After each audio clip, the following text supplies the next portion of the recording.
দোলা তার মেয়েকে দিয়ে ব্যবসা শুরু করে ফেললো। এতটুকু সদ্যজাত শিশুর এই বয়সী ফটোশুট, ছোট্ট বাচ্চাকে নিয়ে কতটা ছেলে খেলা চলছে। সদ্য জন্মানো এই শিশুর নাকি রয়েছে ফেসবুক পেজ।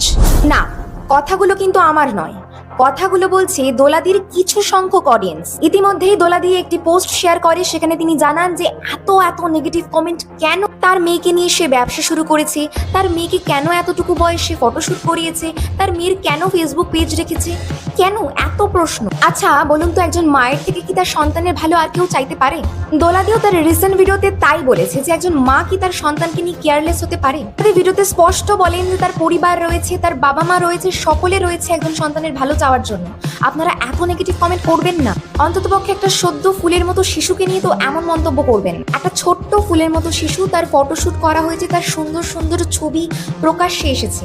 আর এই যদি ফেস রিভিল না করা হতো তখনও অডিয়েন্সের প্রবলেম ছিল যে কেন ফেস দেখানো হচ্ছে না, কেন এটা করা হচ্ছে না, কেন ওটা করা হচ্ছে না। আর এখন যখন দোলাদি সবশেষে তার মেয়ের ফেস রিভিল করেছে, সেটা নিয়েও মানুষের প্রবলেম। তাহলে সে করবে কি? এ বিষয়ে আপনার মন্তব্য কি? আপনার মন্তব্য কমেন্ট করে জানাতে ভুলবেন না। আর এমন আপডেট পেতে পেজটি ফলো করে রাখবেন। ধন্যবাদ।